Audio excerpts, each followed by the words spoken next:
मुकेश सहनी जैसा पॉलिटिशियन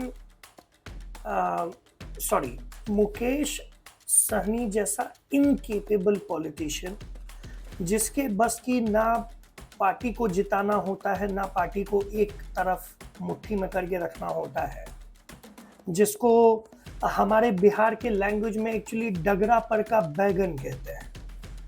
महागठबंधन के साथ ये आदमी अलाइंड था 2020 में। लालू प्रसाद यादव ने जब इसे जूते मार के महागठबंधन से बाहर निकालता है तो फिर ये भागा भागा एनडीए के पास आता है और कहता है कि ठीक है, देख लीजिए, हमें मिला लीजिए, हमें समर्थन दे दीजिए, क्योंकि लालू जी ने तो जूता मार दिया हमें। उसके बाद एनडीए तरस खाती है, फिर इसे कुछ सीट्स देती है लड़ने के लिए, ऑलमोस्ट 10 सीट्स के करीब करीब, जिसमें ये खुद तो हार ही जाता है, लेकिन फिर 3 या 4 सीट्स ये इसकी पार्टी जीतती है। बाद में वो लोग भी इसकी पार्टी छोड़ के, वो तीनों चारों एमएलए इसकी पार्टी छोड़ के पूरी तरीके से बीजेपी में शामिल हो जाते हैं। ये बैकग्राउंड है जो उस आदमी के अंदर, सॉरी, इनकम्पिटेंट मुकेश सहनी के अंदर जो है गुस्सा भरती है, और उस गुस्से के कारण वो ऐसे बयान देता है। मैं बयान आपको दिखा तो यहां नहीं पाऊंगा, मैं सुना जरूर सकता हूं, तो एक बार जो है इसको सुनिए, थोड़ा ही देर का है। 7 साल से क्या आप ताली बजा रहे थे क्या? तो ये सारी चीजें झूठ बोल रहे हैं ये। 7 साल से क्या आप ताली बजा रहे थे क्या? तो ये सारी चीजें झूठ बोल रहे हैं ये लोग।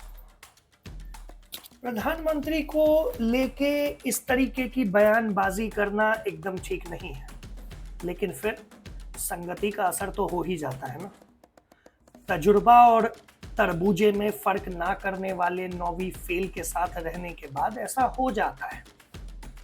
जिस पार्टी की कोई गत नहीं है, 150 सीट से ऊपर लड़े थे ये यूपी में, एक भी नहीं जीत पाए, कईयों पर जमानत तक जब्त हो गई।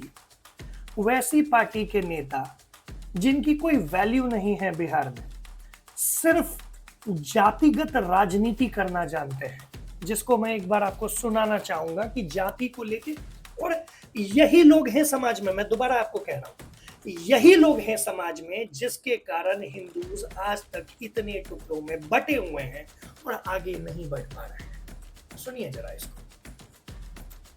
अपना एक पहचान है, सब अपने जाति में ही रहता, अपने जाति के परिवार के साथ रहता, अपने बच्चे बेटी या बेटा को शादी उसी जाति से करते हैं। जाति हमारी पहचान है। और आज की मैरिट की बात है तो आप खुल के आइए मैदान में, आप भैया कहिए मैरिट पे, उस पर चर्चा कीजिए।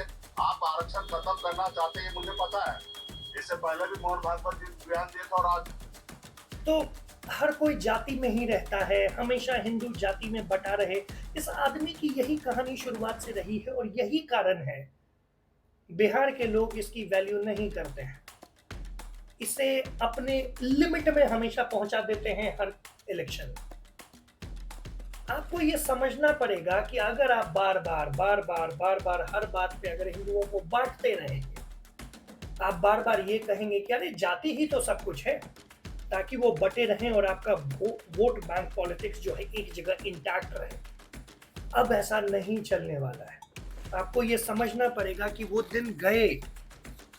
अगर ऐसा अभी तक हो रहा होता तो ये 9वीं फेल लालू प्रसाद यादव भ्रष्टाचारी का बेटा भी जो है ना, बार बार जीत रहा होता, आगे आ रहा होता, चीफ मिनिस्टर बन रहा होता बिहार का।